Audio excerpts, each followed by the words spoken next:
กับให้น้องติ๊กปั้นลูกสาวได้เด้อนี่ขอบใจลูกเคยเด้อขอบใจเด้อโดยลูกเคยคนนี้ใจดีเนาะ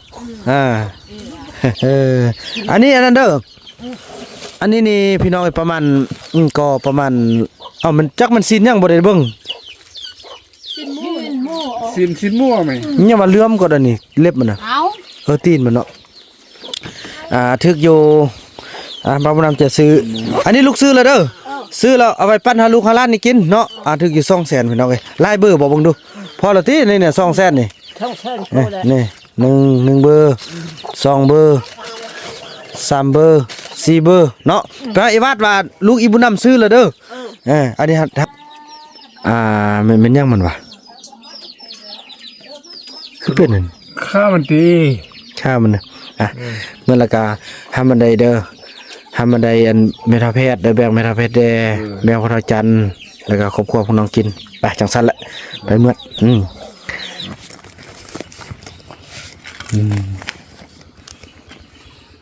เจาะเขาแล้วพี่น้องเอ้ยเนาะขอบใจFCผู้มีน้ำใจแบ่งปันเหมือนฟ้าบันดาลให้สร้างรายการนี้มาสวยเหลือคนทุกข์คนจนหรือคนด้อยกว่าด้วยแห่งศรัทธา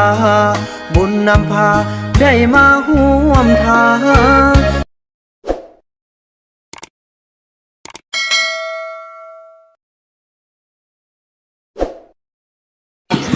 สบายดีท่านผู้ชมเนาะคลิปนี้ก็เป็นคลิปที่ลูกเขยเนาะหรือว่าน้องเขยของบ่าวบุญนำออกมาซื้อกาแฟซื้อทานเนาะให้ทางแม่เฒ่ามิตรเพิ่นเพราะว่าแม่เพิ่นเก็บสิเข้าป่านะพี่น้องเนาะไปพี่น้องเอ้ยได้แล้วบ่เนาะเอากาแฟเรื่องบ่เนาะเอากาแฟเรื่องเอาเพราะเขาจะมักกาแฟเรื่องมันเพี้ยนเลยค่ะนี่เข้ารวยปังรวยล้วนเลยผัดคำดิ้นเว้ยดิ้นพวกเขาเด็กเลยโอ้ยน่ารักจังเลยโอ้ยยังงัดterjuiเลยterjui netเลยเดี๋ยวก็เป็นกระทานเนาะทานอันนี้ทาน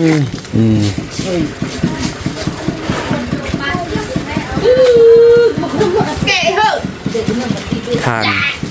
เอากำนึงเพิ่นเลยเนาะมาโธ่ลูกจับมือล่วงมาแล้วผู้งามเว้ยย่าง15ลักย่างนะโอ้เอาลูกจอกไอ้เค็มนำย่างขึ้นไปย่างกลับมาเป็น30ลักเปล่าเปิดไปงานแต่งพี่น้องเอ้ยเนาะอันนี้55เลยค่ะ55โดย65เซนซาวแล้วน้องอยากได้เงินตึ้มอัน200,000แล้วก็พอไปซื้อหมูบ่วาดโอนเข้ามาเลยเอาไป50,000เด้อเพิ่นว่าอยากได้หลายเด้เอา200,000ก็ได้แล้วเนาะเฮาก็ซื้อมากินเลย3เซนซาว3เซนซาวเนาะ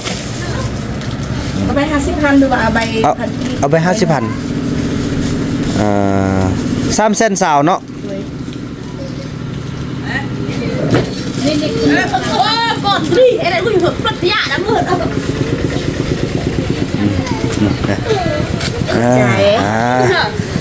บังเงินอันนี้อาจจะเอาไว้พออาจจะให้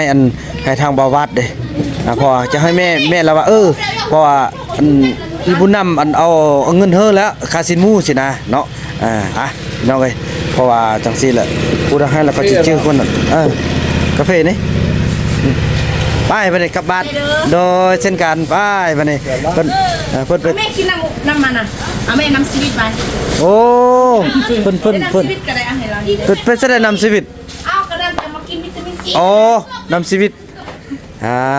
โตสนายใส่เลยแต่จริงแล้วแม่นแล้วเนาะชีวิตเนาะโอ้ยเนซี่คิดต่อวิทย์ขอบใจเด้อขอบใจอะไร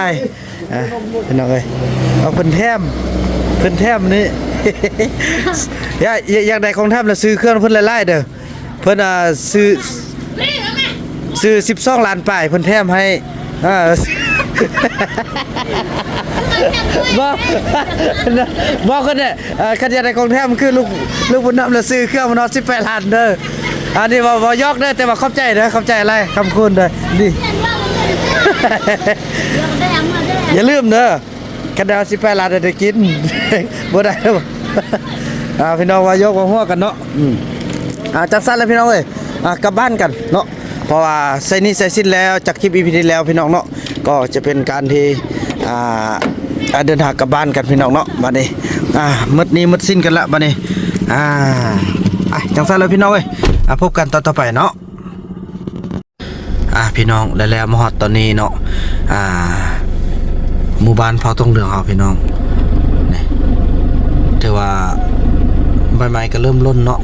แล้วย่องข้างนี้จะมีอันนั้นได้เนาะอันนี้เป็นเพื่อเดินนั้นกุกกล้วยหกเฮาสิได้พากันนี่เขาจะเอาดุดทางมาให้แล้วพี่น้องเอ้ยเนาะเขาจะดุดทางให้ละถือว่าเฮาจะถือว่าเฮาสิอันนี้ก็โอ้รถมาแล้วพี่น้องไปเขาจะได้ไปเอากุกล้วยเนาะกุกล้วยมาปลูกใส่อ้อมนี่น้องสวยไอเด้อเป็นแห้งนึงสวยไอเด้อพี่น้องเอ้ย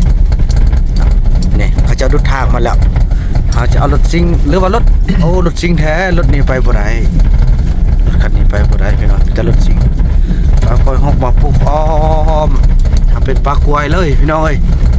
บ้านเขาต้องเลือกเอาปีต่อไปนี่เนาะ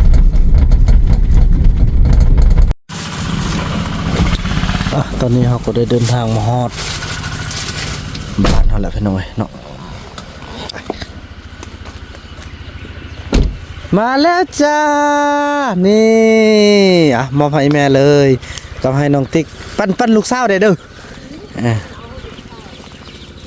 นี่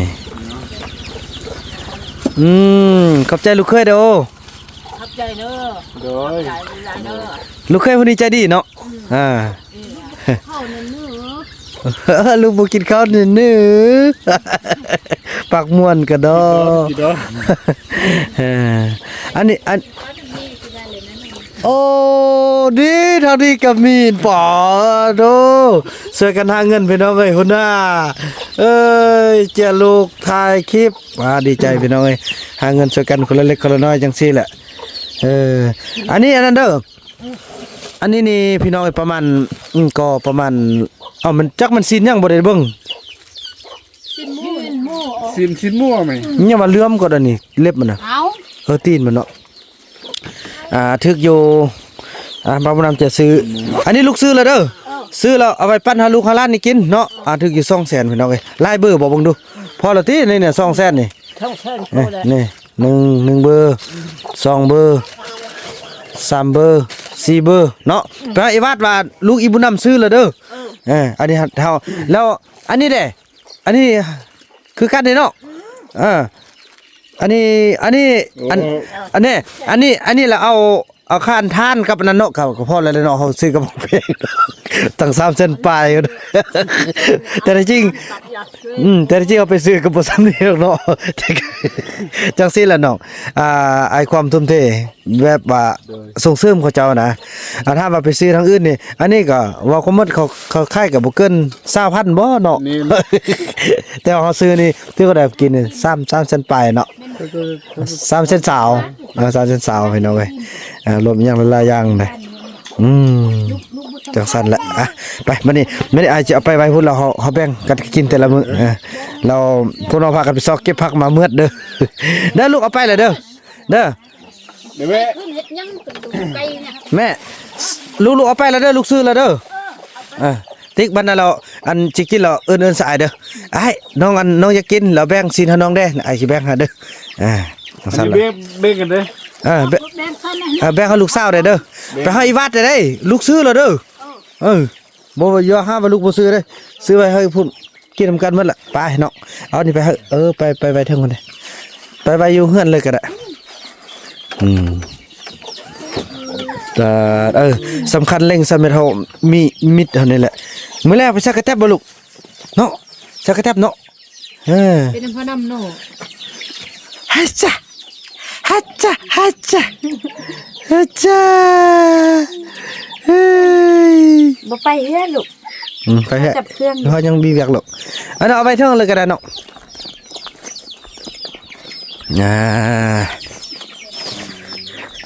เดี๋ยวคันอันปลาดุกยังบ่ อ่ะกินมาแล้วสิ เราบ่ดูคันว่ามืดเนาะปากกาแบ่งอันนี้แบ่งนี่ไปแกงเอานี่ไปแกงกินกันเลยอันนั้นก็อันนึงอันเดียวกันบ่เฮาแกงผักตัวนี้ก็เนาะเคยกินบ่ผักหักมันกินเราอนุญาตให้เหี่ยวเป็นมิ้นขนาดก็อันนั้นแหละเขาจึงว่าสะอมเจะสะอมดงเขาว่าหรือว่าแบ่งกันอ้ายก็สิกลัวพี่เลยเนาะกลัวพุ่นเนาะมันเป็นไล่เวียกเนาะเอาน้องจะเอาเท่าใดก็แบ่งเอาเนาะจะเอานั่นก่อนตอนเช้านี่เฮาแกงนี่กินก่อนเนาะ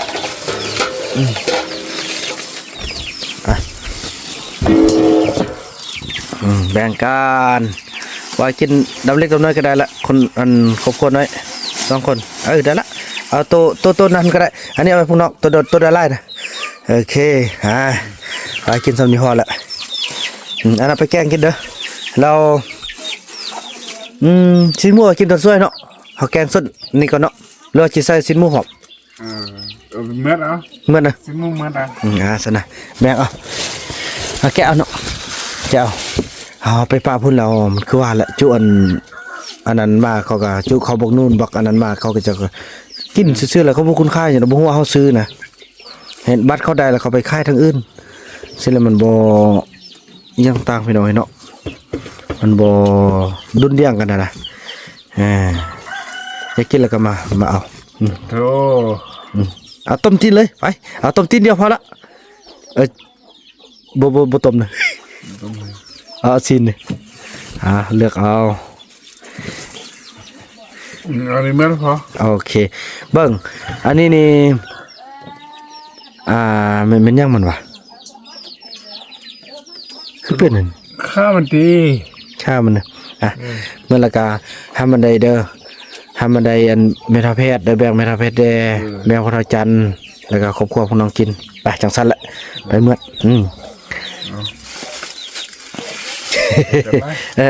นั่นแหละเนี่ยก็มาเอาเด้ออาจีไว้พี่นี่พี่น้องเอ้ย200,000บ่เกิน2ขับหมดพี่น้องเนาะจังสั้นละเรียกงานโอ้พี่น้องเบิ่งที่นั่นก่อนเห็นห้องน้ำบ่ไปบ่ห้องน้ำฮอดขั้นตอนใดล่ะเนาะตอนไหนละพี่น้องเอ้ย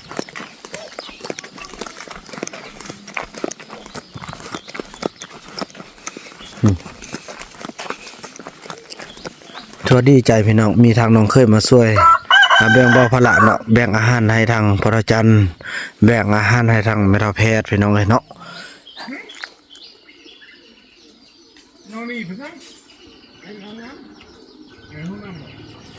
เนี่ยก็ซัดรีบไปห้องน้ำไปเบิ่งอันนี้พี่น้องห้องน้ำเฮานี่โอ้มุงเรียบร้อยแล้วพี่น้องเลยนี่ยังลบแปะหน่อยนึงเนาะเมื่อวานเพิ่นซื้อมาบ่ครบพี่น้องเนี่ยสร้างไล่โบทึ่งว่าซั่นไม่ได้เนี่ยสร้างเฮานี่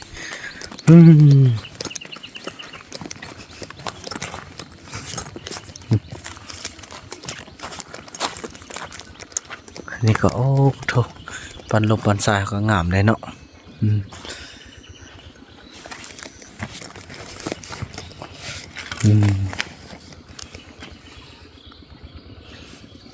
ผมหางามละพี่น้องเอ้ย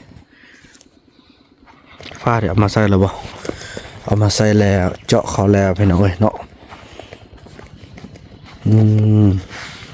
เป็นเจาะเขานี้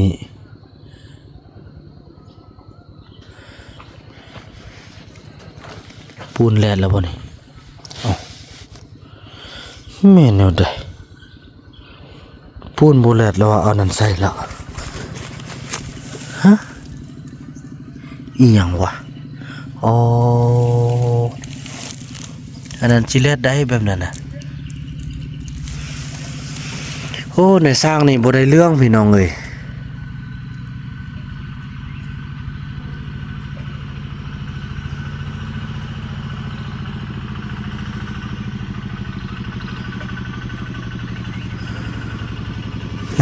ก็เคลื่อนไปหินหอยบ่ได้ใช่ขอยับให้ก็ตัวเองเฮ็ดสำเร็จนี่นะโอ้เนาะแม่นาทีก็สิเอาปูนใส่ทางนั้นแล้วก็ยกย่องแล้วก็แลดออมโอ้ตาย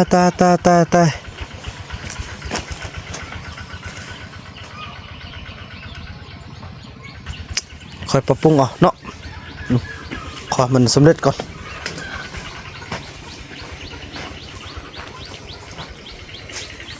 นี่สโคก1 2 3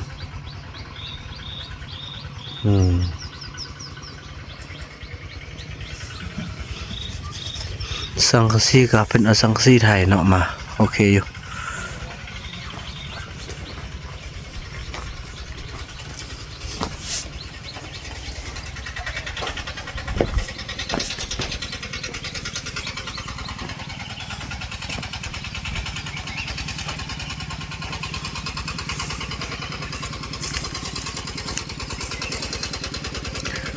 ก็สิประมาณนั้นแหละพี่น้องเนาะ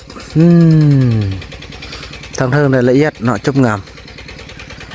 เนี่ยแต่ทางลุ่มบ่ปานใดแล้วค่อยเบิ่งกัน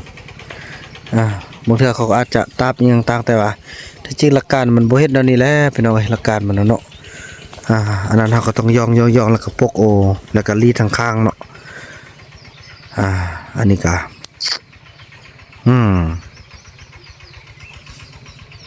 เข้าใจย่องละลาได้ปกตินึงแต่ละคันต้องได้เอาปูนเยอะใส่แล้วก็ยกนั่นย่องเอาเนาะบ่เป็นหยังพี่น้องเอ้ยได้เท่าใดก็ดีกว่าบ่ได้เนาะแต่ก็เสียดายพี่น้องเสียดายมูลค่าที่ภาครัฐคันเทิงเพิ่นได้มอบเด้ราคาค่าสร้างอันนี้น่ะ70 ล้านพุ่นพี่น้องเอ้ยบ่แม่นน้อยๆพี่น้องเอ้ยแสนไปกว่าบาทแสนไปกว่าบาทเด้พี่น้องเอ้ย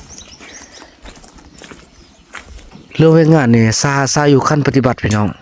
ขั้นเทิงเพิ่นได้มอบหมายทุกอย่างเนาะมอบเงินมอบคำลงแล้วแต่ขั้นปฏิบัติและขั้นในสร้างเฮานี่แหละพี่น้องมันซาเหลือเกินพี่น้องเอ้ยภาครัฐให้เพิ่นได้มอบเงินให้แล้วพี่น้องเอ้ยเนาะได้มอบเงิน70%พี่น้องจำนวนมูลค่าการก่อสร้างเพื่อให้เริ่มต้นสร้างนะหลังจากสำเร็จโครงการเขาจึงมอบตึมอยู่ 30% ถือว่าจบพี่น้องเลยเพิ่นก็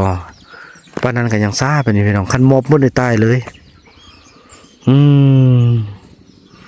เป็นห่วงเนาะอาจารย์กะติดตามมึงตอนต่อไปพี่น้องเบิ่งนำกันเนาะ